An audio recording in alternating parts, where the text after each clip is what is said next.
ॐ भूर्भुवः स्वः तत्सवितुर्वरेण्यं भर्गो देवस्य धीमहि धियो यो नः प्रचोदयात्। जय श्री कृष्ण मेरे सनातनी बंधुओं। महाभारत के पिछले अंक में हम लोगों ने अध्ययन किया कि जब राजा युधिष्ठिर भीष्म पितामह से श्री कृष्ण का वृष्णि वंश में अवतार के बारे में विस्तृत जानकारी प्राप्त करना चाहते हैं, तो भीष्म पितामह श्री कृष्ण के जन्म एवं बालपन के समय की घटनाओं के बारे में उन्हें बताते हैं। महाभारत के इस अंक में हम लोग श्री कृष्ण के द्वारिकापुरी में निवास करने के दौरान नरकासुर नाम के राक्षस के वध के बारे में अध्ययन करेंगे। जैसा हम लोगों ने अध्ययन किया कि श्री कृष्ण जब कंस का वध कर देते हैं, कंस का वध के पश्चात जो है भगवान श्री कृष्ण जो है वो द्वारिकापुरी में अपना निवास स्थान बनाते हैं, जो कि विश्वकर्मा के द्वारा बनाया जाता है, और वहाँ अपने सभी वंशजों, अपने वृष्णि वंश, अंधक और भोजवंश इत्यादि जितने भी यादव वंश थे वो द्वारिकापुरी में निवास करने लगते हैं। द्वारिकापुरी का जो निवास है वो विश्वकर्मा के द्वारा निर्माण किया गया था। जब श्री कृष्ण जो है द्वारिकापुरी में निवास करने लगते हैं तो उस समय जो है एक नरकासुर नाम का राक्षस जो काफ़ी शक्तिशाली था और वो प्राग ज्योतिषपुर का राजा हुआ करता था, और वो उसको माना जाता था कि वो भूमि का पुत्र है, इसलिए उसको भौमासुर भी कहते थे। वो भी बहुत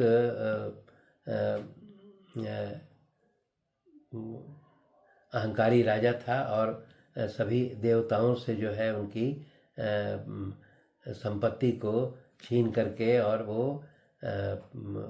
उन्हें विजय करके प्राप्त करके ले आता था। इसके पश्चात वो नरकासुर जो है वो बहुत सारी जो गंधर्वों की कन्या थी और देवताओं की कन्या, मनुष्यों की कन्या और बहुत सारी अप्सराओं को भी वो बलपूर्वक हरण करके और उन कन्याओं को अपने महल में ले आता था। इस प्रकार नरकासुर ने लगभग 16,000 कन्याओं का अपहरण करके वो ले आया था, और उन कन्याओं को रहने के लिए उसने जो है नरकासुर ने एक मणि पर्वत था, वहाँ पर उसने उन कन्याओं के निवास के लिए अंतपुर का निर्माण कराया था। उस अंतपुर का नाम जो है वो औदका था, और उसी अंतपुर में वो 16,000 कन्याएं जो कि नरकासुर के द्वारा अपहरित की गई थी वहाँ निवास करती थी। नरकासुर जो है वो बहुत शक्तिशाली राक्षस राजा था, और उसकी सुरक्षा के लिए 4 जो महत्वपूर्ण दैत्य थे उसके महल की रक्षा करते थे, जिसका नाम था हयग्रीव, निशुंभ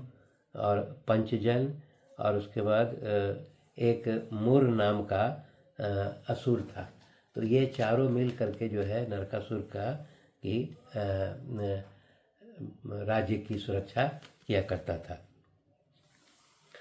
तो इस प्रकार जो है नरकासुर का जो है अत्याचार जो है पूरे देवताओं पर जो है वो बढ़ता जा रहा था। तब इसी में जो है वो भगवान इंद्र जो है वो उस द्वारकापुरी में पहुंचते हैं, और भगवान इंद्र जो है द्वारकापुरी में पहुंच करके और वो सभी वृषणवंशियों से मिलते हैं। सभी वृषणवंशी जो है उनका स्वागत सत्कार करते हैं। तो इंद्र जो है भगवान कृष्ण को बताते हैं कि नरकासुर नाम का जो ये राक्षस है उसका अत्याचार बहुत बढ़ गया है और उसने जो है वो माता अदिति का जो है दोनों कुंडल जो है माता अदिति से छीन लिया है। तो इसलिए इंद्र जो है वो भगवान कृष्ण को कहते हैं कि तुम नरकासुर का वध कर दो और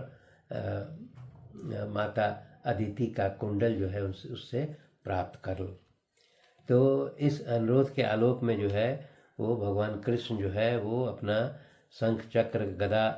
और खड़ग इत्यादि ले करके गरुड़ पर सवार होकर के और नरकासुर का वध करने के लिए प्रस्थान करते हैं। बारी बारी से वहाँ सभी राक्षसों का वध करते हैं। सबसे पहले जो है नरकासुर का जो दैत्य जो चारों था, निशुंभ, हयग्रीव और उसके बाद पंचजन और उसके पश्चात फिर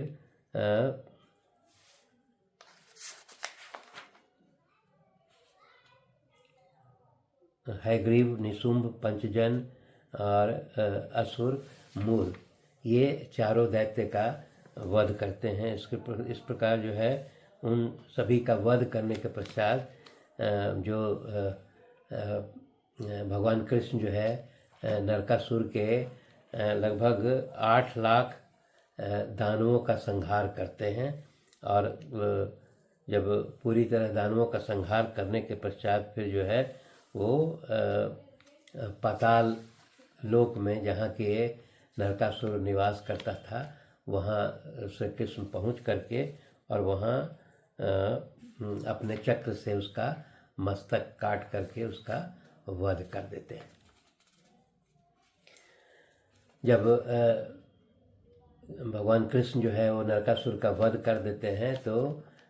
भूमि जो है जो कि भौमासुर की माता थी वो दोनों कुंडल जो माता अदिति का था वो भगवान कृष्ण को लौटा देती है। तो वो इस प्रकार वो माता अदिति का कुंडल प्राप्त करने के पश्चात फिर जा कर के भगवान कृष्ण जो है वो अपनी पत्नी सत्यभामा के साथ वो नरकासुर के भवन को या उसके राजमहल को, निवास स्थान को जा कर के देखते हैं। वहाँ देखते हैं कि उसके भवन में जो है असंख्य रत्न और अक्षय धन, प्रचुर मात्रा में धन वो वहाँ पाते हैं। वो देखते हैं कि मणि, मोती, मूंगे, वैद्योरे मणि से बनी हुई वस्तुएं, पुखराज, सूर्यकांत मणि, निर्मल स्फटिक मणि की वस्तुएं जो है वो नरकासुर के महल में उनको मिलता है। इसके अलावा फिर बहुत सारी इसके अलावा जो है वह उसके भवन में 8 लाख उत्तम देसी घोड़े उनको मिलते हैं। इसके अलावा फिर बहुत सारे बैल से जुड़े हुए वाहन, रथ इत्यादि सब जो है उनको उसके भवन में मिलते हैं। तो इस प्रकार जो है वो भीष्म जी बताते हैं कि नरकासुर का वध करने के पश्चात श्री कृष्ण जो है सत्यभामा के साथ नरकासुर के राजभवन में जाते हैं और वहाँ से बहुत सारा जो संपत्ति है उसको प्राप्त करके और वो सारे संपत्ति को जो है वो गरुड़ पर रख करके और वो वहाँ से प्रस्थान करते हैं। तो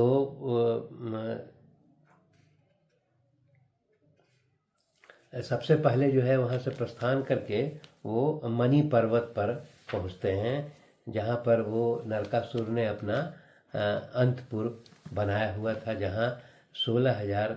कन्याएं जो हैं वो वहाँ निवास करती थी। जब वहाँ भगवान कृष्ण जो है वो उस अंतपुर में पहुँचते हैं तो वहाँ पर 16,000 जो कन्याएं हैं उनका स्वागत करती हैं और वो कहती हैं कि नारद मुनि ने उन लोगों से कहा था कि एक समय के बाद जो है वो भगवान गोविंद यहाँ पधारेंगे और वो नरकासुर का वध करके उसके संपत्ति का हरण करेंगे और तुम सभी से जो है वो विवाह करेंगे, तुम सभी उनकी पत्नी होगी। तो वो जो 16,000 कन्याएं बोलती हैं कि अब आप जो है कि हम सभी से जो है गांधर्व विवाह करें। भगवान कृष्ण जो है वो इसको स्वीकार करते हैं कि उन कन्याओं से कहते हैं कि जो तुम्हारी इच्छा है वो पूर्ण होगी। तब इसके पश्चात जो है वो कन्याएं कहती हैं कि नारद मुनि ने हम लोगों को ये बताया था कि एक दिन ऐसा आएगा जब भगवान नारायण विष्णु के रूप में तुम लोगों के पति होंगे। तो ये आज जो है सत्य प्रमाणित हो रहा है। इस प्रकार का कह करके फिर वो तो यहाँ पर फिर वो भगवान कृष्ण जो है वो उन 16,000 कन्याओं को द्वारका भेज देते हैं और द्वारका भेजने के पश्चात फिर वो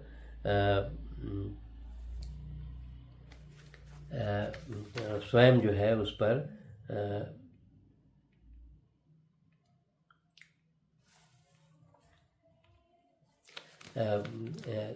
गरुड़ पर सवार होकर के वहाँ से प्रस्थान करते हैं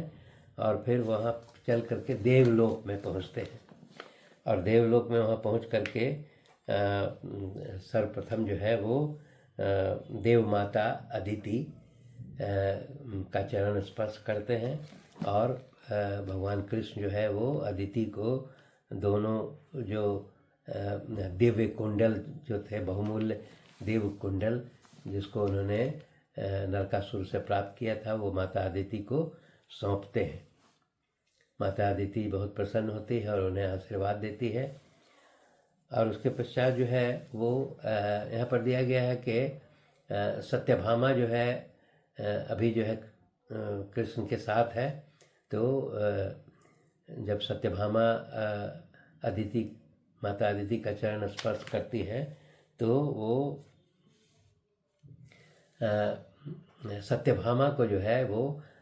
आशीर्वाद देती हैं कि तुम चिरकाल तक जो है वो युवावस्था को प्राप्त करोगी और तुमको वृद्धावस्था की प्राप्ति नहीं होगी और तुम जो है दिव्य सुगंध से हमेशा सुशोभित रहोगी। इस प्रकार का वरदान जो है माता अदिति वो सत्यभामा को देते हैं। तो इस प्रकार जो है हम लोगों ने देखा कि भगवान कृष्ण जो है द्वारकापुरी में निवास करते हुए नरकासुर का वध करते हैं और वहाँ से बहुत सारी संपत्ति प्राप्त करके और वो फिर 16,000 कन्याओं को मुक्त करके और फिर स्वयं जो है द्वारका की ओर गरुड़ पर सवार होकर के प्रस्थान करते हैं। शेष अगले अंक में। धन्यवाद।